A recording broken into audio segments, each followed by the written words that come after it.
चलो भाई, calculation of thermal resistance using integration में और आगे चलते हैं। And as I was saying कि खाली सीरीज पैरेलल की बात नहीं होती है, बहुत कुछ इसमें होता है। जैसे अभी आप देखो, मान लो सपोज मैं आपको एक फ्रस्ट्रम का थर्मल रेजिस्टेंस निकालने को बोलता हूँ।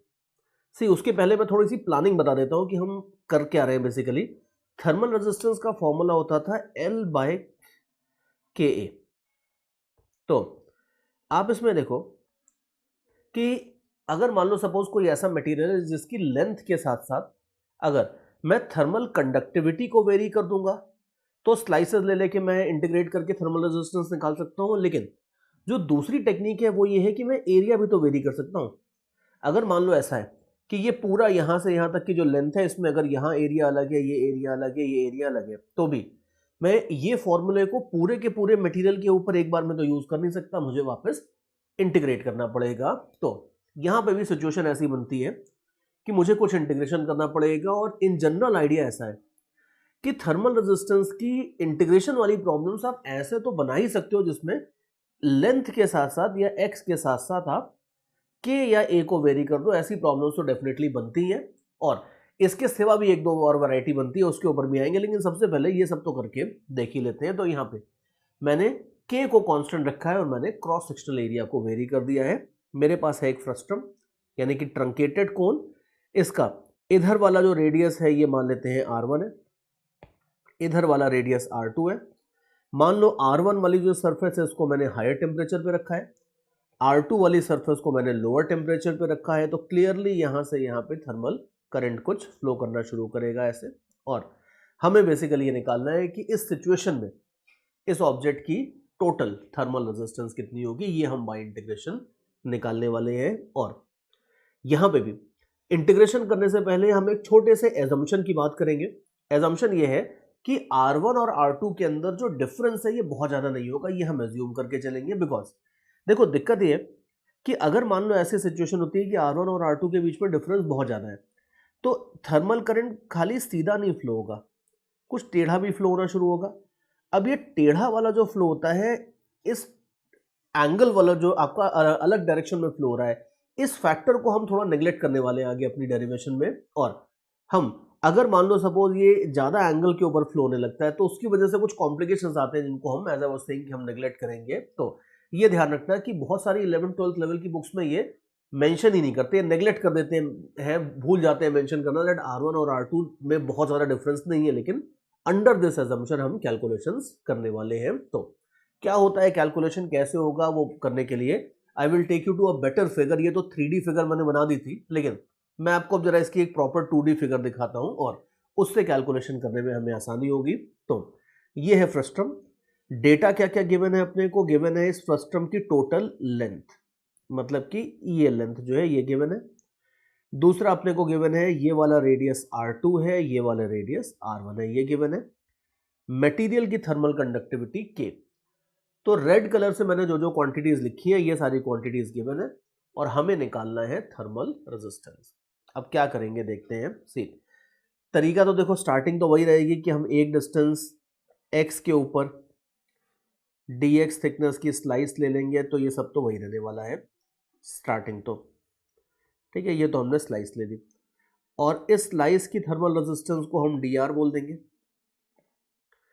और फिर उसके बाद हम ये नोट करेंगे कि अगर आप ऐसी ऐसी बहुत सारी और स्लाइसेस लेते हो तो ये सारी की सारी स्लाइसेस आपकी सीरीज में आने वाली है। और अगर सब सीरीज में आने वाली है तो हम इन सबके रेजिस्टेंसेस को ऐड करेंगे and so on and so fourth. But वो सब करने से पहले चलो एक काम करते हैं कि जरा ये dr तो निकाल के देख ही लेते हैं और फिर उसके बाद देखेंगे कि उसको क्या करना है, हमें इंटीग्रेट करना है या उसके रेसिप्रोकल को इंटीग्रेट करना है, वो सब अपन देखते रहेंगे। तो देखो रेजिस्टेंस होती है भाई L बाई के ए, ये तो होता है फॉर्मूला। अब L की जगह तो यहाँ पे dx आ जाएगा, K की जगह तो K ही रहेगा, K वेरी नहीं कर रहा है यहाँ पे। क्रॉस सेक्शनल एरिया आप देख लो, क्रॉस सेक्शनल एरिया मतलब कि अगर ये देखते हो ये वाला जो एरिया है, कौन सा, ये सर्कल का एरिया। मैं 3D फिगर में एक बार थोड़ा सा आपको वापस लेके चलता हूँ। तो ये अगर आपने स्लाइस ली है तो ये स्लाइस इस तरीके से अगर आपने ली है तो ये जो एरिया होगा जिसको कट करके हीट आगे बढ़ रही है, this will be a circular area. इसका एरिया हो जाएगा पाई आर स्क्वायर टाइप का। ये एरिया अपने को चाहिए। तो अगर मान लो ये वाला रेडियस यहाँ पे स्मॉल आर है तो एरिया की जगह आपको रखना होगा पाई आर स्क्वायर, और इसे हमें थोड़ा सा सिंप्लीफाई करके फिर आगे इंटीग्रेट करना है। इंटीग्रेट कर देंगे तो हमारा काम हो जाएगा। और ये तो खैर इसमें फर्दर क्लियर है कि ऐसी ऐसी सारी स्लाइसेस सब सीरीज में आएंगी, तो हमें रेसिप्रोकल लेके इंटीग्रेट करने की कोई जरूरत नहीं है। सिंपली इंटीग्रल डी आर कर दोगे तो टोटल रेजिस्टेंस आ जाएगी। तो टोटल रेजिस्टेंस हो जाएगी, के पाई को तो बाहर लेके जाते हैं, integral of d x divided by r square. ये हम सिंपली इंटीग्रेशन करने वाले हैं। But you know very well कि इंटीग्रेशन खाली तभी होता है जब पूरे इंटीग्रल के अंदर भाई एक जैसा वेरिएबल हो। अब दिक्कत ये है कि x और r ये दोनों के दोनों वेरिएबल्स हैं, and you can easily see कि जैसे जैसे x बढ़ाते जाओगे ये r भी बढ़ता जाएगा, कम करोगे तो r कम होता जाएगा, तो दोनों में डिपेंडेंस भी है डेफिनेटली कुछ ना कुछ।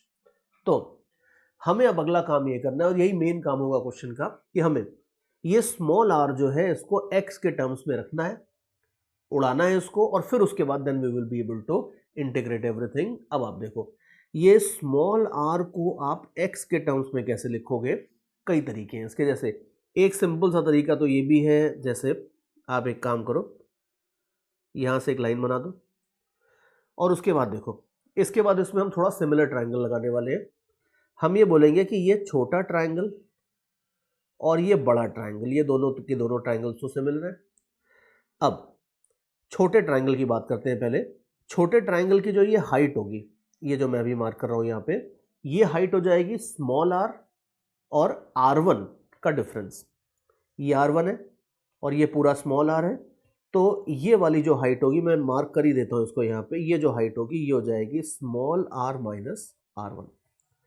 और इसी तरीके से ये जो बड़ा वाला ट्रायंगल मैं दिखा रहा था, इसमें जो ये वाली हाइट आएगी, यू कैन इजीली सी कि ये हाइट आ जाएगी आपकी R2 माइनस R1।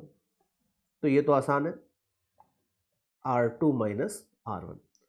तो ये दोनों हाइट्स लिख ली मैंने। और सिमिलर ट्रायंगल में अपन क्या बोलते हैं, हाइट अपॉन बेस का रेशियो इक्वल करते हैं। तो अब हाइट तो क्लियर हो गई है, और बेस में तो कुछ करना ही नहीं है। ये वाला बेस अगर आप देखोगे तो ये तो x है, और अगर टोटल बड़े ट्रायंगल का बेस अगर आप देखोगे तो ये अल्टीमेटली पूरे फ्रस्टम की लेंथ है, which is nothing but l। तो सिमिलर ट्रायंगल लगाने वाला हूं मैं, उसको यूज करके मैं स्मॉल r को एलिमिनेट करूंगा, ये मेरा प्लान है। तो let me do that. Similar triangle बोलता है r minus r1, it was capital R1 divided by x is equal to R2 minus R1 by l। तो स्मॉल r अगर आप देखोगे तो ये हो जाएगा आपका R2 minus R1 by l into x plus R1। ठीक है, स्मॉल r आप देख लो, स्मॉल r तो हो जाएगा आपका इस तरीके से। और अब ये बड़ा कॉम्प्लिकेटेड सा लग रहा है, see nobody likes all these big things. तो ये जो पूरी चीज है, you can easily see that R2 minus R1 by l is ultimately a constant. तो अगर आप चाहो तो इस पूरे के पूरे कांस्टेंट को a बोल दो, तो थोड़ा कुछ भी नहीं है, आसान हो जाएगा। आपको वही रखना है तो वही भी रख लो, उसमें कोई फर्क नहीं पड़ता है, but this will make calculations a little bit easier. So if you do that and if you substitute this back, तो आपको मिल जाएगा capital R is equal to 1 upon k pi. Now you can see that r square का integral करना है, तो ax plus r1 raise to minus 2 dx। See conceptually speaking this problem is quite easy, इसमें ज़्यादा कुछ है नहीं conceptually, लेकिन ये कैलकुलेशंस बड़े इरिटेटिंग से नागिंग से कैलकुलेशन रहते हैं कई बार, कि आप सिमिलर ट्रायंगल लगाओ, r को x के टर्म्स में निकालो। ये वाला जो पार्ट होता है, जनरली ये पार्ट किसी को पसंद नहीं आता है, और थोड़ा सा इसमें कई बार कैलकुलेशन मिस्टेक्स भी हो जाती हैं। तो if you don't do all those things and if you are okay with this part, then बाकी इसमें आगे को ज़्यादा बचता नहीं है, बस हम इसमें आगे इंटीग्रेशन करने वाले हैं, तो कर देते हैं। You will see that x raise to minus 2 का इंटीग्रल हो जाएगा भाई x रेज टू -1 अपॉन -1, तो ऐसे ही हो जाएगा। और x के कोएफिशिएंट से डिवाइड भी करेंगे, दैट मीन्स a से डिवाइड कर देंगे, और बाकी लिमिट्स आप देख लो, x की लिमिट्स हो जाएंगी 0 से लेके l तक। And again I will repeat that there is nothing very complicated in the question, but calculations को थोड़ा सा केयरफुली करना है, बिकॉज ये क्वेश्चन है, इस तरह के और भी क्वेश्चंस होते हैं जिसमें इस तरह के बड़े कैलकुलेशन होते हैं थोड़े से। इसमें मैंने देखा है कि कई बार अच्छे स्टूडेंट्स भी एग्जाम में जल्दी जल्दी बचाने के चक्कर में गलती कराते हैं। तो जस्ट मेक श्योर कैलकुलेशन में, हमेशा बोलता हूँ कि कॉम्पिटिटिव एग्जाम्स में calculations must be fast, Tej calculation होने चाहिए। मेंटल कैलकुलेशन जितना कर सकते हो करो, but not at the cost of accuracy. इतना भी नहीं होना चाहिए कि जल्दी जल्दी जल्दी करने के चक्कर में आपने आधे मेंटल कैलकुलेशन किया और फिर गलतियां कर दी। तो just make sure that you do these things correctly and properly, और बाकी आप देख लो, बाकी ज़्यादा कुछ है नहीं। -1/k⁴ और 1/ax + r1 0 से लेके l, जहां पे a का वैल्यू कितना था, a की वैल्यू थी आपकी r2 - r1 / l, ये आपका a था। तो आप देख लो कि ये हमारे पास इक्विवेलेंट रेजिस्टेंस आने वाली है। अब इसके बाद एक स्टेप बचा है, वो स्टेप आप डेफिनेटली खुद से कर लोगे, so I leave that for you.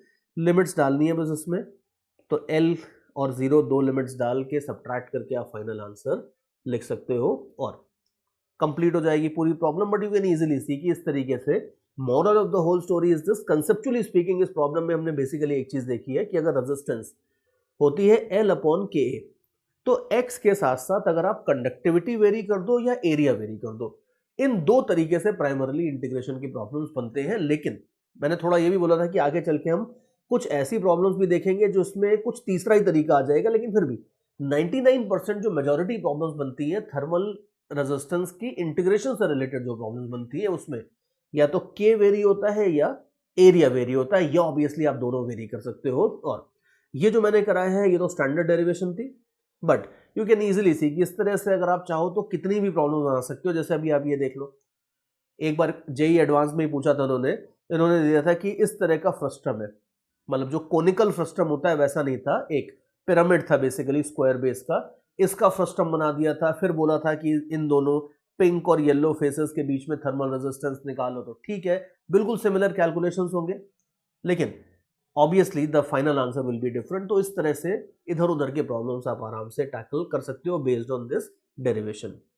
और आगे चलते हैं, ये जो एरिया वेरी करने का कंसेप्ट है ये बड़ा इंपॉर्टेंट है और इसके कई सारे बड़े इंपॉर्टेंट प्रैक्टिकल एप्लीकेशंस भी होते हैं इस तरह से। जैसे आप ये सिस्टम देखो, अगर मान लो सपोज मुझे एक थर्मस बनाना है, जो जनरली हाउस होल्ड थर्मसेस वगैरह यूज होते हैं वो सब आपके ऑलमोस्ट सिलेंड्रिकल शेप के होते हैं। तो मान लो सपोज मेरे पास एक सिलेंड्रिकल थर्मस बनाने का प्रोजेक्ट है और मुझे कुछ थर्मोकोल की शीट वीट लेके मान लो एक थर्मस बनाना है, और इसमें यहाँ पे अंदर एक खाली जगह होगी, यहाँ पे हम गर्म चाय वाय भरने वाले हैं, और ये मोटी सी थर्मोकोल की शीट होगी जिसको हमने ऐसे सिलेंड्रिकल शेप में काट रखा है पूरा। इनर रेडियस कुछ मैं दे देता हूँ R1 है, आउटर रेडियस मान लो R2 है, वर्टिकल लेंथ इसकी L है।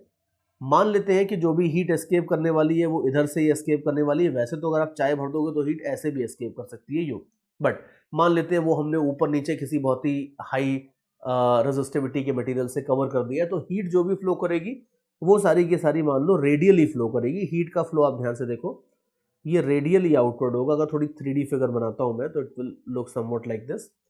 रेडियली अगर हीट फ्लो करने वाली है उस केस में हमें ये निकालना है कि इस हॉलो सिलेंडर का थर्मल रेजिस्टेंस कितना होगा, ये हमारा टारगेट है।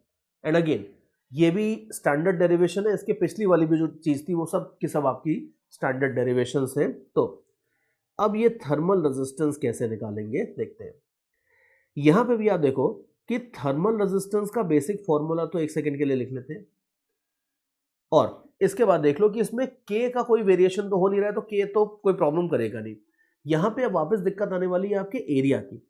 सी ये मान लो अंदर वाली जो सरफेस है ये गर्म सरफेस है। अब अंदर वाले सिलेंडर का अगर आप सरफेस एरिया देखोगे तो ये हो जाएगा 2πr1 × L। सिलेंडर का सरफेस एरिया क्या होता है 2πrh। तो अंदर वाले का सरफेस एरिया ये हो जाएगा। तो जब ये हीट अंदर से निकलना शुरू होगी तो ये इस एरिया को कट करके आगे बढ़ रही है, और आउटर सिलेंडर अगर आप देखोगे तो उसका सरफेस एरिया हो जाएगा 2πr2 × L। तो दैट मीन्स जब तक ये बाहर पहुंचेगी तो बाहर पहुंचते पहुंचते पहुंचते सरफेस एरिया बड़ा हो जाएगा। अगर टॉप व्यू देखोगे तो top view will look somewhat like this. अंदर अगर आप देखोगे तो ये वाला जो सरफेस एरिया है ये छोटा है, बाहर वाला सरफेस एरिया काफी बड़ा हो जाएगा इससे, और हीट फ्लो कर रही है ऐसे। तो कंटिन्यूसली आप देख लो कि थर्मल करंट अगर ऐसे जा रहा है तो किसी भी इंस्टेंट के ऊपर अगर आप देखोगे तो ये जो सिलेंडर बन रहा है इस सिलेंडर का सरफेस एरिया कंटिन्यूसली चेंज होता जाएगा, इंक्रीज होता जाएगा। इस वजह से ये एरिया वेरिएशन की प्रॉब्लम है और हमें यहाँ पे कुछ इंटीग्रेशन वगैरह करना पड़ेगा। अब क्या इंटीग्रेशन करेंगे, कैसे करेंगे वो देखो। सी इंटीग्रेशन का process will be quite simple, ज़्यादा कुछ होगा नहीं इसमें। सो let me just show you the calculations here, क्या करने वाले हैं। सी सिलेंडर में हमें पता ही है कि स्लाइस कैसे लेते हैं। एक डिस्टेंस आर के ऊपर एक सिलेंडर बनाओ ऐसा, और एक स्लाइस अगर ले रहे हो तो इसकी थिकनेस भी कर दो इस तरीके से डी आर। कई बार हम सिलेंड्रिकल स्लाइसेस ले चुके हैं सेंटर ऑफ मास में, बेसिक मैथ्स में, मोमेंट ऑफ इनर्शिया में, इस तरीके से। तो एक इस तरीके से आप सिलेंड्रिकल स्लाइस लो, यो ऐसे। इसका अगर आप टॉप व्यू बना लेते हो, ये तो मैं साइड व्यू बना रहा हूं ताकि थोड़ा सा आपको 3D फिगर की फील आ जाए, लेकिन अगर आप इसकी फील पहले ही ले चुके हो पुराने चैप्टर्स में अच्छे से, तो आप इसका टॉप व्यू बना लो, वो फिगर कहीं ज़्यादा आसान पड़ती है। तो अगर मान लो इस तरह से स्लाइस लेते हो आर डिस्टेंस पे डी आर थिकनेस की सपोज, तो इस स्लाइस की थर्मल रेजिस्टेंस हो जाएगी L upon K multiplied by, अभी एरिया में लिख के बताता हूं आपको। L तो ठीक है, L की जगह थिकनेस आ जाती है, thickness will be D R, so that's kind of okay. Main चीज है इसमें एरिया, और एरिया आप देख लो कि एरिया आपको लेना होगा सिलेंडर का सरफेस एरिया। अब इसमें भी कई बार बच्चे क्या करते हैं, 2 पाई आर डी आर डालेंगे हम, तो सर भाई हीट ऐसे थोड़ी फ्लो हो रही है।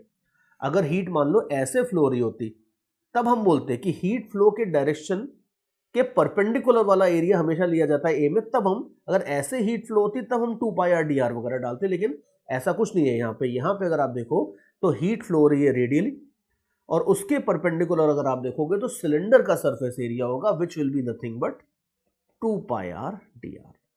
तो देयरफॉर ये हो जाएगा 1/2 पाई के, और sorry what am I doing, मैं इतनी देर से बोला था कि 2 पाई आर डी आर नहीं डालना है, मैंने खुद ही 2 पाई आर डी आर लिख दिया। तो 2 पाई आर डी आर नहीं, सॉरी, सिलेंडर का सरफेस एरिया ये वाला जो है ये डालना होगा, तो it will be 2 pi R L, 2 pi R L. ठीक है, ये हो गया आपका surface area and everything. So now just let's finish off the integration part. तो इंटीग्रेशन के लिए कॉन्स्टेंट्स वगैरह आप बाहर ले लो, तो 2 पाई के एल अगर आप बाहर ले लो तो अंदर आ जाएगा डी आर अपॉन आर। कहां से कहां तक, R1 से R2 तक। तो therefore you can easily see log वॉग में आपका आंसर आ जाएगा, तो यू विल हैव 1/2 पाई के L ln R2 bye R1, ये बात है। तो देयरफॉर थर्मल रेजिस्टेंस अगर आप देखते हो हॉलो सिलेंडर की, तो हॉलो सिलेंडर की थर्मल रेजिस्टेंस आ जाती है इस तरीके से। बहुत स्टैंडर्ड डेरिवेशन है, और इस डेरिवेशन को तो ऑब्वियसली बहुत पुरानी डेरिवेशन है, तो nobody is going to ask you this same exact question in any exam maybe, लेकिन वो जो इसमें करेंगे वो ये है कि जनरली कुछ ना कुछ वेरी कर देंगे। अब जैसे इसी में आप देख लो कि मैं आपको ये दे देता, छोटी सी बात है लेकिन मैं आपको दे देता कि जो थर्मल कंडक्टिविटी के है, ये अगर मैं आपको दे देता कि ये आर के साथ साथ इंक्रीज हो रही है, तो यू विल सी की प्रॉब्लम सेम ही रहती है। अगर आप डेरिवेशन समझ गए हो तो आपको कोई दिक्कत नहीं है, लेकिन हाँ फॉर्मूला याद करके अगर कोई बंदा जा रहा है तो उसको जरूर प्रॉब्लम आएगी। और यहाँ पे फॉर्मूला याद करने को तो मैं रिकमेंड कर ही नहीं रहा हूँ, फॉर्मूला इसका याद मत करना, because you can easily see that with in 20 seconds में भी you can derive it very easily in examination. तो देयरफॉर समझ लो एंड बी प्रिपेयर्ड कि इसमें वो छोटे मोटे चेंजेस करके, छोटे मोटे वेरिएशन करके वो आपको कुछ अच्छी प्रॉब्लम बना के दे सकते हैं। So this was another derivation. और आगे देखो, इसी तरीके से हॉलो सिलेंडर के बाद हम हॉलो स्फीयर भी बना सकते हैं। अब जैसे जो नॉर्मली थर्मसेस वगैरह हम यूज करते हैं घर में, वो तो सिलेंड्रिकल शेप के होते हैं, लेकिन अगर आप और एफिशिएंट बनाना चाहते हो, इस सिलेंड्रिकल शेप में क्या प्रॉब्लम है कि हमने यहाँ पे तो एज्यूम कर लिया था कि जो भी हीट होगी वो रेडियली फ्लो करेगी, ऊपर से नीचे से एस्केप नहीं करेगी। लेकिन भाई ऊपर नीचे से भी एस्केप तो हो ही सकता है। स्फीयर में अगर आप देखो तो स्फीयर में प्रॉब्लम ही खत्म हो जाती है कि अगर मान लो स्फेरिकल आप एक सिचुएशन बना लेते हो उस तरीके से कि मान लो सपोज मेरे पास एक थर्मोकोल का पूरा सॉलिड स्फीयर है, बॉल एक थर्मोकोल की पूरी सॉलिड, किसी तरीके से मैं अंदर से थोड़ा थर्मोकोल काट के निकाल देता हूँ, एक स्फेरिकल कैविटी बना देता हूँ इसके अंदर यूं, ठीक है। जहां से कैविटी निकाली थी उस पार्ट को वापस सील वील कर देता हूँ, और फिर इसके बाद मैं सिरिंज से या कैसे भी इसके अंदर मान लो गर्म चाय भर देता हूँ, और फिर उसके बाद मैं बोलता हूँ कि देखें अब जरा देखते हैं कि हीट कहाँ से निकलती है। तो यू कैन ईजिली सी कि अब अंदर अगर मान लो 100 डिग्री सेल्सियस है, बाहर अगर 0 डिग्री सेल्सियस है, तो आप देख लो कि हीट अब की बार भी ऐसे रेडियली फ्लो करेगी।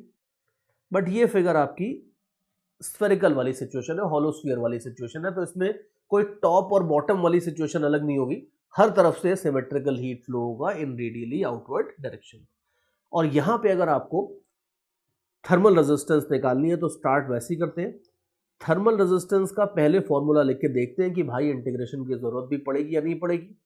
देखते ही समझ में आ जाता है कि बिल्कुल पड़ेगी, बिकॉज जब हीट यहां से निकलनी शुरू होगी ऐसे, अब आप देखो हीट यहां से निकलनी शुरू होगी यूं, तो यू विल सी कि इस सरफेस एरिया को तो सबसे पहले ये कट करके बाहर निकलेगी। और अगर इनर रेडियस r1 है मान लो, तो ये स्फीयर का सरफेस एरिया हो जाएगा 4 पाई r1 स्क्वायर।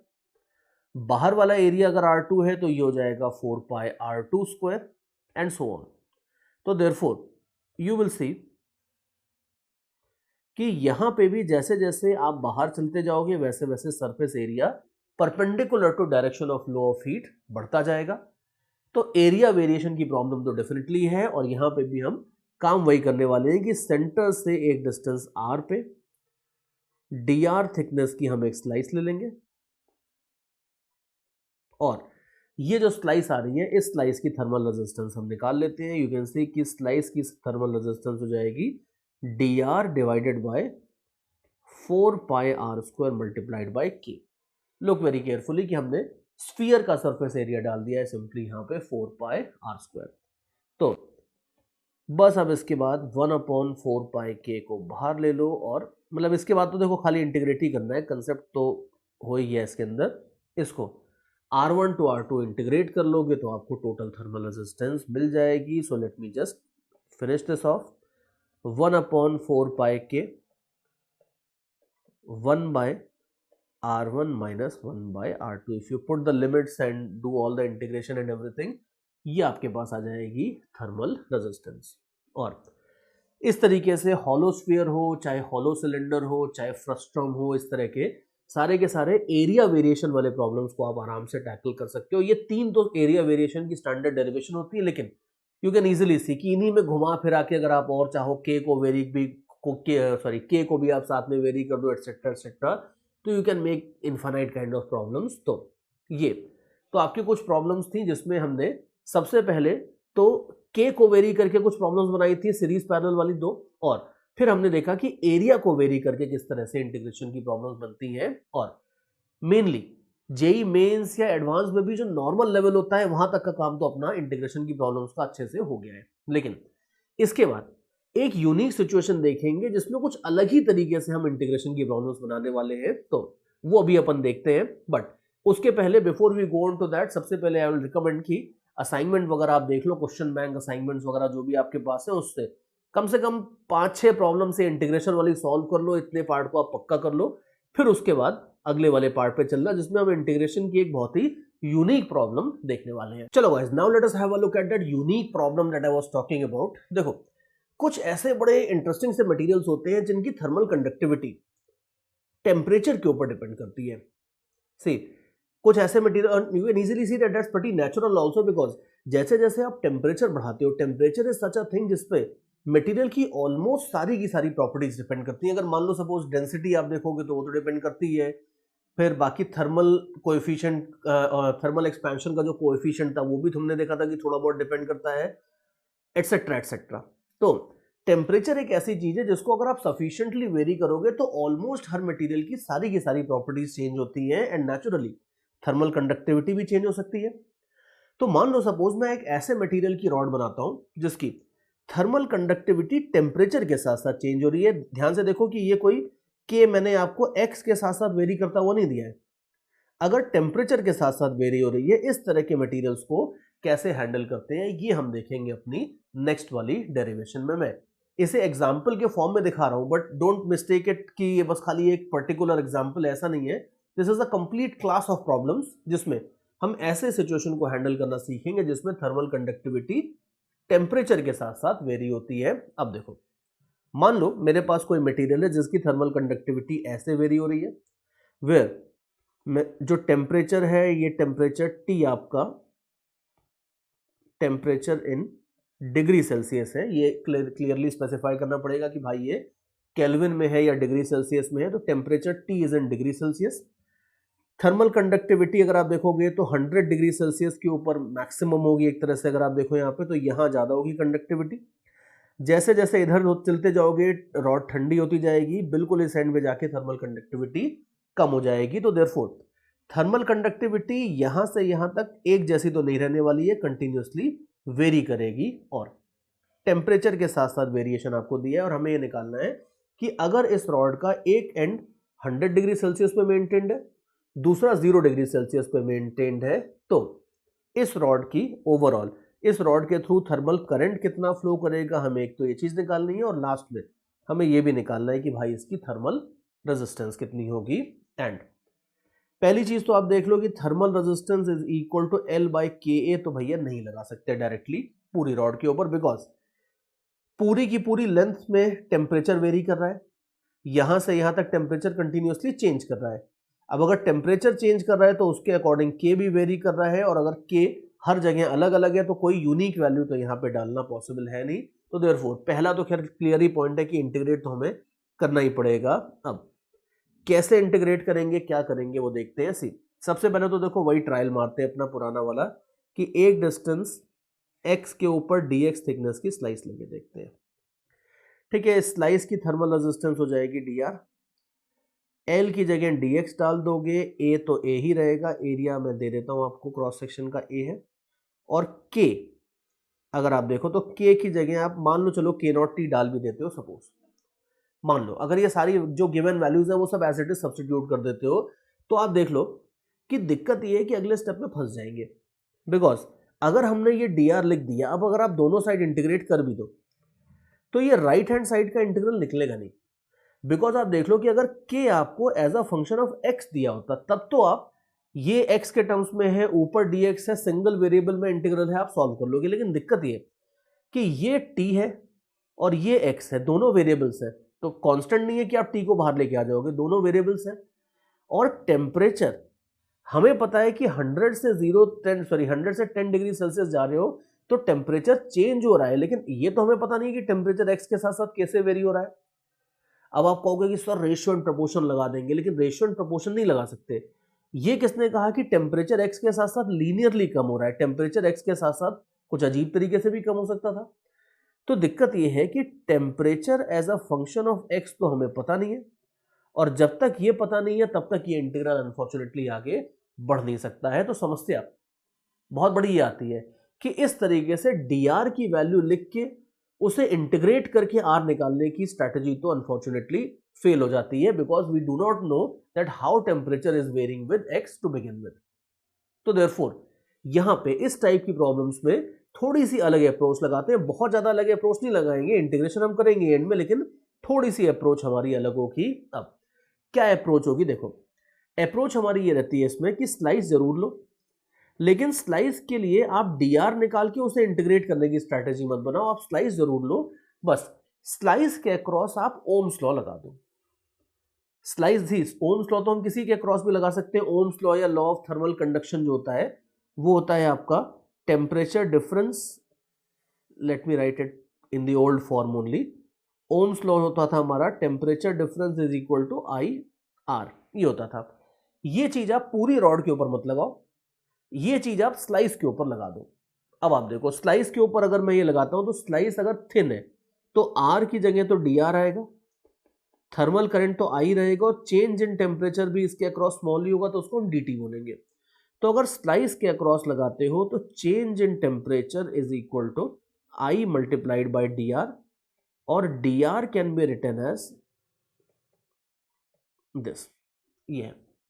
और एक चीज और थोड़ा सा देख लो यहां पे कि अगर इस तरह की सिचुएशन है कि ये 100 है और ये 10 है, तो जब आप x डायरेक्शन में जाओगे, अगर x को बढ़ाते हो तो टेम्परेचर बढ़ नहीं रहा है, यहाँ पे टेम्परेचर कम हो रहा है।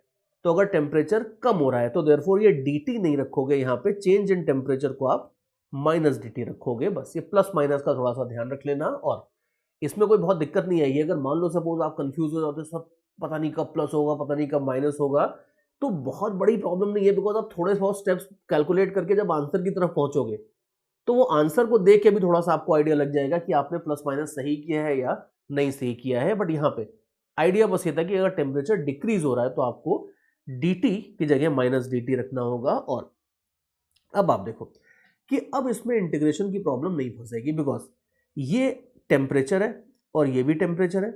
तो अगर इन दोनों को साथ में क्लब कर दो, मैं क्लब करके दिखाता हूं एक सेकेंड, तो आपको मिलेगा minus T into d T is equal to I upon A naught k naught d x. चलो अभी इंटीग्रल साइन नहीं लगाता हूं, खाली डी एक्स रखता हूं, आपको मिल जाएगी ये इक्वेशन।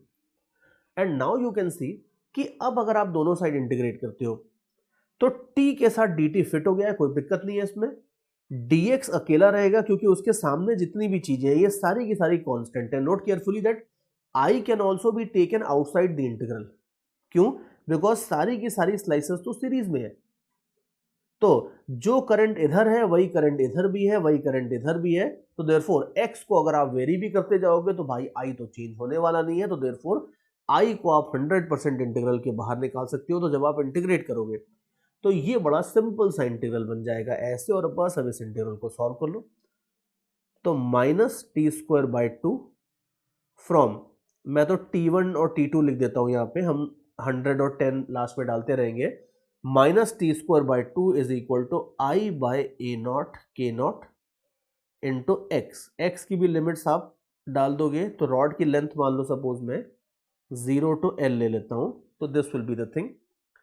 और लास्ट में देख लो कि ये सारे के सारे कैलकुलेशंस करने के बाद बिल्कुल लास्ट स्टेप में देखो कि हमें मिला क्या है। भाई थर्मल रेजिस्टेंस नहीं मिली है, लेकिन थर्मल रेजिस्टेंस भी हमें क्यों चाहिए होती है? बिकॉज उससे अल्टीमेटली करंट निकालना होता है, rate of flow of heat निकालना होता है।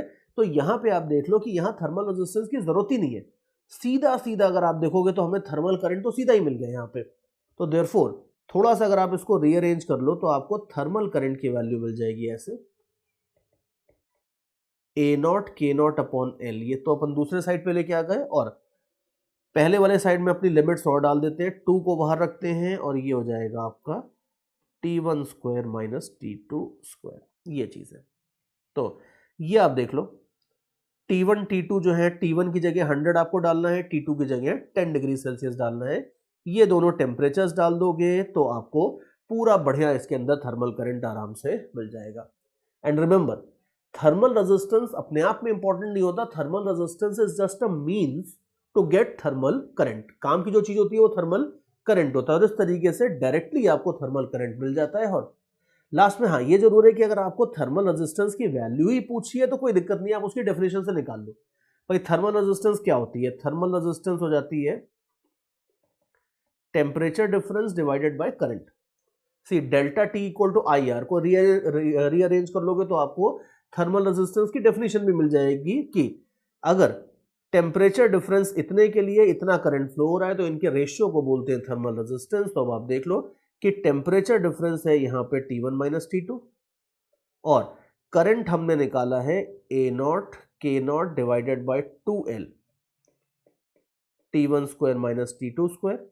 तो वैसे तो देखो इस तरह के क्वेश्चंस में थर्मल रेजिस्टेंस की कोई रिक्वायरमेंट ही नहीं होती, लेकिन अगर मान लो पूछ लेते हैं तो कोई दिक्कत नहीं है, we will just stick to our definitions and we will calculate thermal resistance. तो ये सब थोड़ा बहुत कैंसिल वैंसिल करके you can finally zero in on the final value of thermal resistance. तो ये ध्यान रखना कि इस तरह के जो क्वेश्चंस होते हैं जिसमें थर्मल कंडक्टिविटी टेम्परेचर के साथ वेरी करती है, ये बड़े यूनिक क्वेश्चंस होते हैं जिसमें थर्मल कंडक्टिविटी टेम्परेचर के साथ वेरी करती है। और ऐसे क्वेश्चंस में सिंपल एक लाइन का फंडा है जो आपको समझना है, बाकी सारा तो कैलकुलेशन है वो आप करते रहना, लेकिन एक लाइन का कंसेप्ट जो आपको बिल्कुल दिल में संभाल के रखना है वो ये है कि स्लाइस लो और स्लाइस के ऊपर ओम्स लॉ लगा दो। बस एक लाइन की बात यह है कि स्लाइस लो और स्लाइस के ऊपर ओम्स लॉ लगा दो और उसके बाद आप इंटीग्रेट करते जाओ, कैलकुलेशंस करते जाओ, आपका 100% काम हो जाएगा। बाकी सारे क्वेश्चंस में स्लाइस लेते थे और स्लाइस की रेजिस्टेंस dr को इंटीग्रेट करके हम r निकालते थे। यहां पे स्लाइस की dr को इंटीग्रेट करके r निकालने की कोशिश नहीं करते हैं, स्लाइस की रेजिस्टेंस dr को ओम्स लॉ में डाल के ओम्स लॉ लगा के आगे कैलकुलेशन कर लेते हैं। That is basically the core idea. तो ये देख लो, ये थर्मल रेजिस्टेंस की इंटीग्रेशन वाली प्रॉब्लम्स में अपना लास्ट फंडा था और ये सारे के सारे फंडे अगर आप समझ चुके हो तो थर्मल रेजिस्टेंस और उससे रिलेटेड इंटीग्रेशन वाले सारे प्रॉब्लम्स आप 100% सॉल्व कर लोगे। The only thing that you need right now is practice. Practice आप साइड बाय साइड करते रहो और उसके बाद अब हम अपने अगले कंसेप्ट के ऊपर चलते हैं।